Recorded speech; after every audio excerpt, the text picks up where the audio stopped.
자, 안녕하세요. 만사업계 신동기입니다. 다음 주가 진행된 물건이 조금 적게 나오네요. 3월 달까지는 좀 적게 나옵니다. 적게 나오는데도 적은 물건은 아니에요. 지금 오늘 보니까 이용자산까지 해서 7천 개가 지금 넘어가네요. 근데 이제 실제 순수 압류는 한 달 반 사이 진행되는 게 한 3천 개가 더 넘어가는데 진행 숫자가 조금 적어요. 아마 3월 달부터 이제 본격적으로 물건이 조금 더 업이 될 것 같습니다. 그러면 8천 개 정도는 전후까지는 갈 정도가 보이네요. 지금은 이용자산, 뭐 국유 물건들, 신탁 물건들이 좀 많습니다. 근데 사실 그런 물건들은 돈이 잘 안 되고요. 그래서 오늘 뭐 물건을 보다가 제가 즐겨찾기 올라온 것 중에 하나가 있어서 그 소개를 해드리고자 합니다. 아파트 물건이고 2분의 1 지분입니다. 지금 이제 경기가 나쁘다 보니까 주변에 아파트가 이런 물건들이 많이 나올 거예요. 남편이나 뭐 와이프의 그 사업자 명의로 해놓고 세금 체납이 나오다 보니까 이분할 경매로 나옵니다. 사실 이분할 경매는 거의 대부분이 지분권자가 우선 매수로 해 갑니다. 또 그게 뭐 국가에서 장려하는 사항이고요. 그런데 여의치 않게 사람들이 그 돈이라고 하는 게 쉽지 않아요. 그래서 우리가 그 사람 내역을 다 띄보지 않더라도 등기부상으로서 이 사람의 그 현재 재정 상황들을 잘 분석해 볼 수가 있습니다. 또 하나, 세금 체납이 많이 됐다 하더라도 사람들이 집을 옮기기가 쉽지 않아요.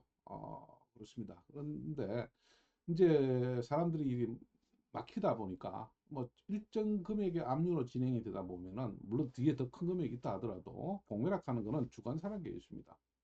주관사가 먼저 우선적으로 그 배분 요구를, 그 배당 요구를 배분 요구를 해 나가는 상황이에요. 배당은 기밀 사건이고 배분은 공개 사건입니다.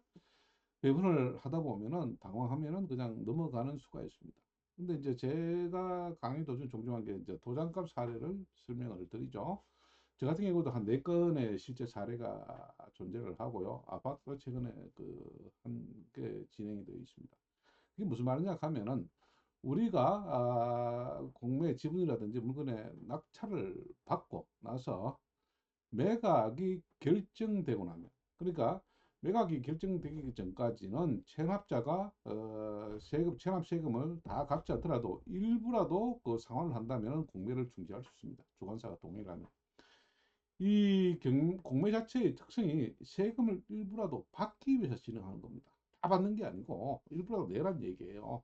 이해는 각서도 쓴다면 조금 담당히 유예를 해줄 수 있는 게 공매의 사건의 특성입니다. 그러다 보니까 내가 예를 들어서 뭐 3, 4억의 세금 체납이 있다 하더라도 이게 여러 세무서, 여러 지방자치단체 사업체가 연관되다 보면 세금 체납이 온다는 얘기예요. 예를 들어서 내가 뭐 이게 북대구 세무서 내가 대구 예를 들 때 북대구 세무서에 뭐 한 3억의 세금 체납이 있고 예를 들어서 남대구 세무서에 1천만 원, 2천만 원의 세금 체납이 있는데 남대구 세무서가 공매 사건을 주관을 했단 말이에요.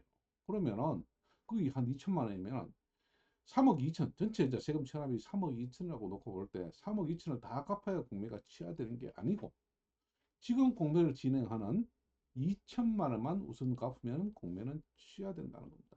근데 사람들이 그걸 모르는 수가 있어요. 체납자들은. 종종 그래서 당한 수가 있습니다. 그래서 이런 경우를 이제 제가 도장값이라고 그래요. 낙찰을 받고 나면은 낙찰이 결정되기 전까지 우리가 입찰을 하고 나서 최고가 매각 결정자로서 지정이 되고 매각 공세 우리가 이제 공매를 진행한 동안 그 체납자가 공매를 취할 수 있는 시간적인 여유를 줍니다. 그래서 나서 이제 매각이 결정되면 그때부터 우리가 최고 낙찰자 지위를 가지고 있는 거죠. 매각 결정되면은 그때부터 잔금 내기가 우리가 천만 원 전까지는 7일 이상은 그 30만 이상은 30일 한 달이죠. 그러면은 그 동안까지 잔금 내기 전까지 우리가 체납자를 찾아가서 야 요거 일부라도 갚아 내가 공매를 취할 수 있는 조건을 만들어 단다고 얘기를 해. 그러면 내가 취하 각서에 동의를 해줄게. 대신 이 경우에 재밌는 게 내게 일정 비용을 좀 더 이게 도장값 하나 찍어주고 취하를 해드릴 테니까 나에게 그 금액을 일정 금액을 달라. 자, 왜 내가 이런 스킬을 쓰냐고 얘기를 하냐 보면은 지금 우리 양도세가 장난이 아니죠. 그런데 재미나게 공매를 취하면 그 금액은 불로소득에 해당되는 겁니다. 상대방이 신고하면 10%만 세금을 우리가 내는 거죠. 자, 예를 들어서 내가 2천만 원 낙찰을 받고 낙찰했다. 요건 좀 뒤에 합시다. 일단 물건을 소개를 하고 나서 끝난 즈음에 그 도장값에 조금 더 그 재밌는 얘기를 해드릴게요. 뭐 강의를 들은 분 대부분 알 겁니다. 요 물건 2024-0288-001 대구시 중구 대신동에 나와 있는 태왕 아너스, 그게 66.88제곱이지만 134제곱입니다. 50평짜리 건물이에요. 네. 이게 2분의 지분입니다. 3억 3,400이 감정됐다가 현재 60% 2억에 나와 있어요. 많이 들었죠. 여기만 하더라도 1억 3,400. 물론 대구에 지금 미분양이 많아서 아파트가 가격이 많이 떨어졌습니다. 그리고 이게 2006년도 재건축에서 나왔기 때문에 한 20년 다 돼 가죠. 구축에 해당됩니다. 그러나 이제 제가 이걸 소개해 드린 걸 한번 볼까요? 먼저 등기부상 보겠습니다. 이제 등기 쭉 한번 볼 필요가 있죠. 한번 볼까요? 2006년도 보존 등기가 됐네요. 전체 현수가 31층입니다.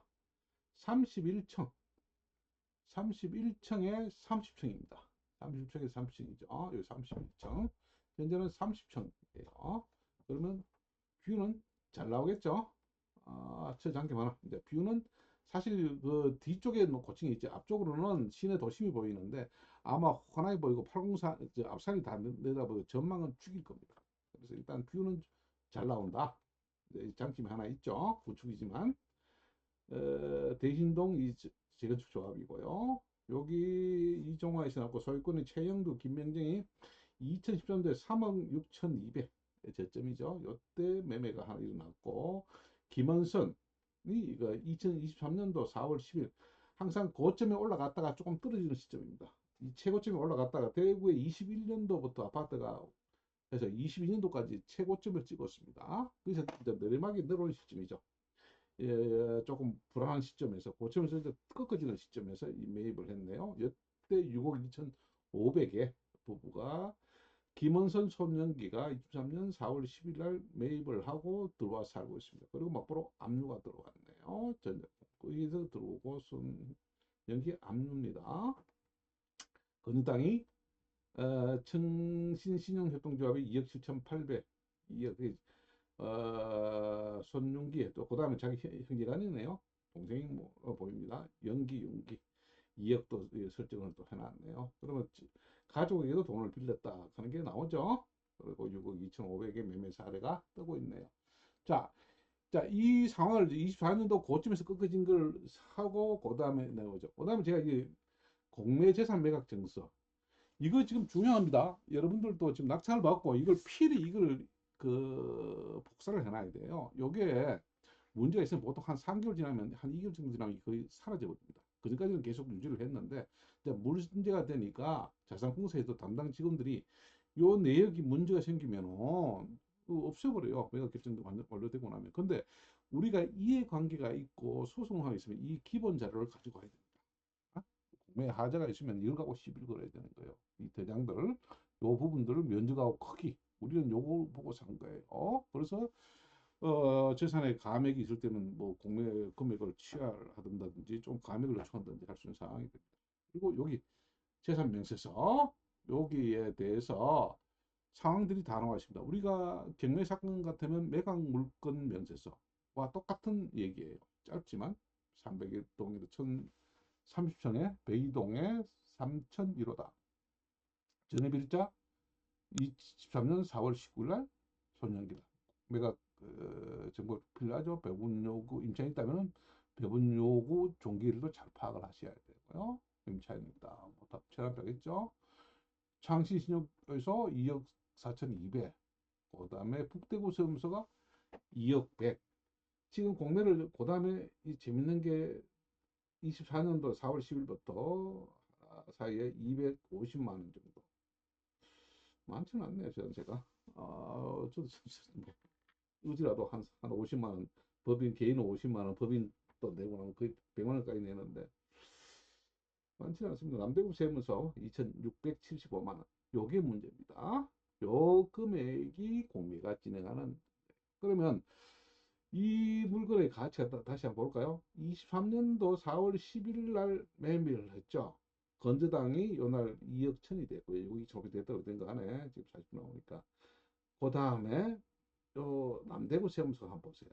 이분 지금 23년 4월 10일 날 압류가 건저당 집을 매입을 했고 9월 26일 날 남대구 세무소가 압류가 들어오고요. 그 다음에 여기 23년도 10월 19일 날 북대구 세무소가 2억 100이 지금 들어오네요. 근데 세금 체납일이 언제예요? 23년도 3월 24일. 이때부터 세금 체납이 되게 돼요. 집을 사기 전부터 세금 체납이 일어났죠. 그리고 건주당 하나 가짜인지 모르지만 자기 동생 이순이 또 하나 2억짜리 하나 있었죠. 자, 가족에게도 이제 빌렸고. 이게 공제 없으면서 좀 들어주기 힘들 수도 있겠죠. 의료보험도 갚지 않았고. 어? 그 다음에 남대구 세무서.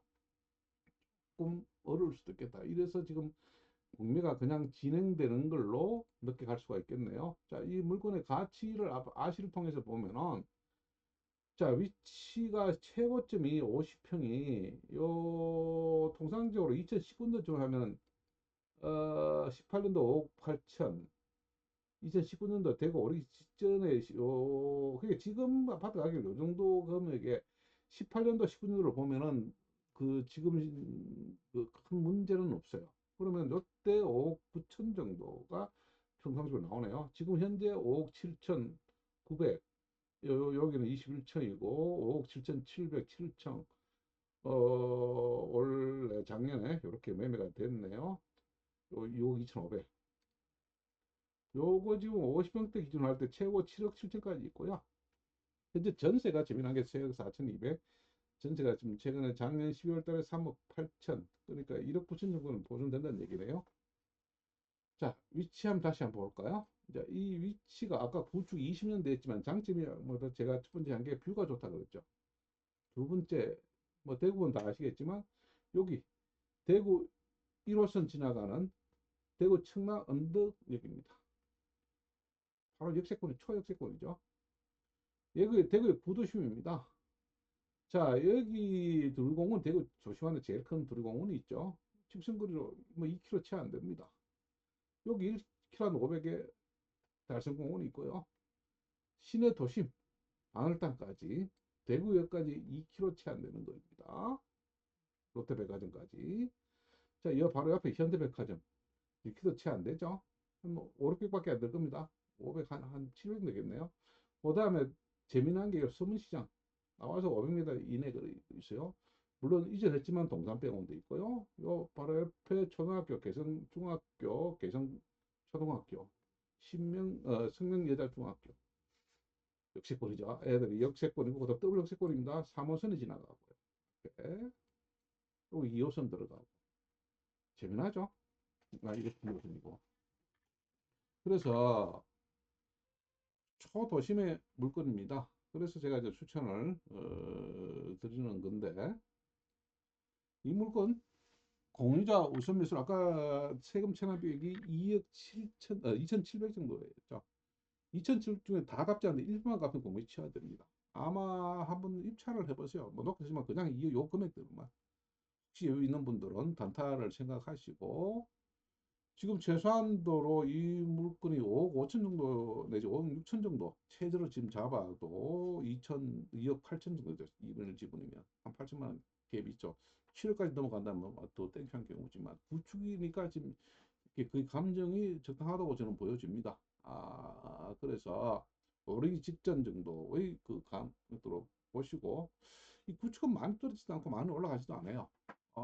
그렇다면 일단은 뷰가 좋죠. 31층에 30층이고, 그 다음에 대구 제일 큰 서문시장 바로 500m 거리에 집 앞 나오면은 뭐 지하철 바로 연결되죠. 제일 좋은 바로 앞에 나오면 문 열고 나오면 지하철이에요. 관성 있고 관성역이고 옆에 뭐 반경 1km에 백화점이 현대백화점, 롯데백화점이 있고요. 동아쇼핑도 있고 뭐 대구에 아마 쇼핑하기는 도보로서도 제일 나을 겁니다. 그래서 주변에 쾌적하고요. 그래서 한번 보시고 문제는 낙찰이나 도장값이라는 얘기가 왜 다시 되돌아와서 재밌냐 하면은 2,600만 받으면 내가 결정이 된다면은 갚으면 취하하고 최소한도로 예를 들어서 공매에 취할 테니까 한 2천만 원 주세요. 자, 우리가 들어가면 2천만 원만 들어가면 되죠. 2,004만 원 정도만 들어가면 될 겁니다.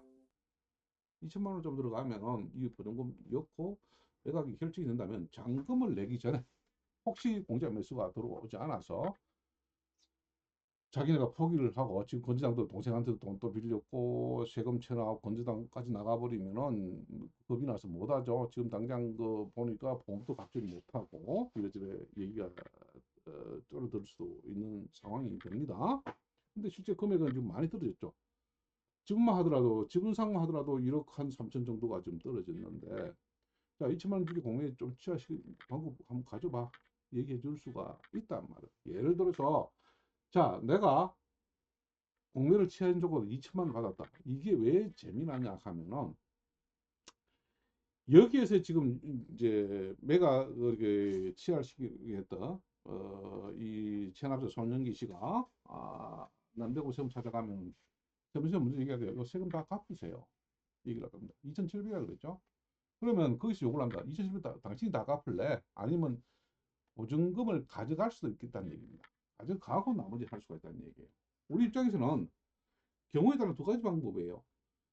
내가 손님기 씨와 협의가 된다면은 내가 포기를 해버려요. 포기를 해버립니다. 첫 번째, 공매를 취한다 하더라도 제일 먼저 나갈 때 되면 공매 진행 비용은 체납자가 갚아야 돼요. 근데 두 가지 경우를 생각해 봅시다. 내가 2천만 원을 그 상대편이 2,700을 다 갚고 가면은 남대구에서 나한테 날아옵니다. 공매 취해도 됩니까? 오케이. 가면 내 보증금이 들어가요. 그러고 나서 내가 한 2천만 원 내지 2,500을 받겠죠. 요게 이제 도장값이에요. 요렇게 하면 아까 뭐라 했다? 세금은 10%. 2천만 원, 200만 원, 7만 1,500만 내면 된다는 얘기. 요거 금방 돈이 들어올 수가 있죠. 여러분 그런 같은 경우, 아파트 같은 경우. 두 번째, 물론 안 되면 잔금부 다 내야 됩니다. 두 번째, 자, 손영기 씨와 먼저 협의가 되어서 당신 어려운데 이 재미난 게 뭐냐 하면은 공매를 내가 낙찰을 받고 잔금 내고 포기할게. 근데 뭐 포기할 수도 있다는 얘기입니다.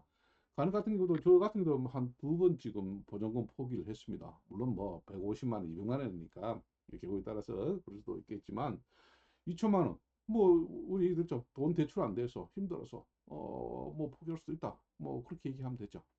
자, 내가 2천만 원 보증금을 포기를 해버리면 이 금액은 어디로 간다? 제일 먼저 공매 진행 비용. 어차피 손영기 씨가 공매를 취하도 자기가 낸다, 세금 체납을 낸다 하더라도 예를 들어서 2,700 세금 다 갚고 그런다 하더라도 공매 진행 비용이 경우에 따라서는 약 한 10% 봐야 되고 한 200만 원 내지 250만 원 정도 될 겁니다. 이거 내야 돼. 근데 여기서 내가 잔금을 포기를 해버리고 보증금을 날려버리면은 여기서 뭐가 일어나냐? 2천만 원 중에 먼저 공매 진행 비용 이거 없이 날아가고 나머지 일부 세금 가져가서 가져가고 뭐 순서가 없으면 남으면은 내한테 되돌아오고 공매가 중지됩니다. 그리고 나서 다른 서대구 세무서 아까 다른 세무서가 진행할 수 있게 일단은 요 공사건은 끝난다는 얘기예요. 그러면 몇 개월 시간이 있고 또 공무원들 따라 당장 진행하지는 않습니다. 이 경우가 더 재미난 게 뭐냐면 나는 돈 2천만 날렸죠. 근데 이걸 먼저 손영기 씨한테 자 그러면은 내가 먼저 당연히 갖기가 힘들면은 조금 돈이 더 준비가 안 돼서 하겠다면 내가 보증금 날려줄게. 그러면 어차피 당신 이 사건은 중지가 되고 일부 또 2, 3개월 시간이 걸릴 거야. 그러고 나서 일단 이쪽 띄고 2,700에서 우선적으로 좀 가져갈 부분이 있으니까 한 3개월 정도 시간을 당신이 벌 수가 있다. 그러고 나서 다시 진행하더라도 며칠 좀 갖고 정리해 나가면 되지 않냐. 나로서는 그렇게 해서 해주면 나로서는 재미난 부분이 그러고 나서 내가 한 2천만 원 또 받았다는 얘기예요. 그럼 4천만 원 세입자 내 보증금 날린 거 어차피 당신 세금하고 진행비용 나가니까 그 다음에 도장값 이렇게 받으면 재미난 부분이 뭐냐 하면은 이건 이제 우리가 뭐 현금을 받아야 되겠죠. 받게 되면은 이런 경우 생길 때 내가 2천만 원 포기한 거는 내가 날렸지만 받았지만 이 부분에 대해서는 나중에 내가 특징에 내가 소득분에서 손실을 났잖아. 이게 1년에 많이 쓰면 못 1년에 한 번 내지 한 2년에 한두 번 이런 방법을 쓸 수가 있어요. 내가 지금 하다가 공무원 취하되면은 내가 앞으로 난 수익분을 이걸 빼낼 수 있다는 얘기.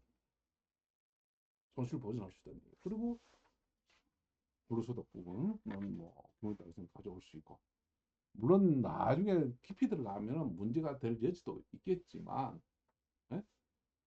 예를 들어서 대신 이제 뭐 도장값 좀 적게 받으면 되겠죠. 완전히 현금으로만 뭐 한 뭐 1,000만 원 받고 1,000만 원 받고 이렇게 하는 방법도 있다는 얘기. 그래서 만약에 이런 경우가 되면 제가 조금 더 그 여러분들에게 조언을 드릴 테니까 요 금액 여유 계시는 분 같으면 한번 검토해 보시고 요렇게 간혹 가다가 도장값으로 한번 가볼 수가 있고 아마 2억 정도 받으면 지분이라도 손해가 되지 않을 겁니다. 그래서 수익의 날 부분들이 있으니까 어차피 또 하나 우리가 그 낙찰을 받고 상대편에 그할때 부당이득에 대해서 우리 그 상대편들이 그 계속 거주해 살 거 아니에요. 그러면 시장 부당이득은 얼마 한다? 3억 3,400 이상 그 우리가 에서 주거 비용하고 한 4% 정도 판결받도록 하고 그게 돈이 안 들어오면 거기 기해서 한 10개월 뒤에 경매를 하면 되겠죠. 그리고 내가 공짜 우수 매수를 가져간다면은 자 이거 저렴하게 또 전체를 다 가져올 수 있는 방안도 되겠죠. 그래서 이런저런 정도 한 2억 정도를 돌릴 수 있는 분 같으면은 장기적으로 봐서 이분을 지분을 지를 위한 경비까지 가져가서 온전하게 다 가져오겠다 한 2년 내로 그런 구상을 하신다면 또 재밌고요. 일단 도장값 한번 생각을 해보시고 낙찰되면 다양한 방법으로 접근을 해 나갈 수 있겠다 싶습니다. 그래서 이번 주 요 물건 하나만 좀 올려볼 테니까 물론 또 아주 많이 떨어진 물건들이 있는데 좀 너무 복잡해서 오늘 혹시 요번 주 안 날아가면 제가 다음 주 하나 또 여러분 소개해드리고 오늘은 요 물건 지분 물건하고 도장값을 이해하기 위해서 그리고 아니면은 뭐 낙찰 후에 그 지로에 의한 전체 물건 이윤을 가져와서 전체 아파트까지 다 가져오는 이런 방법까지 한번 공부를 해 보시고 싶다면은 요 물건 한번 관심을 가지고 접근해 보시길 바랍니다. 마치도록 하겠습니다.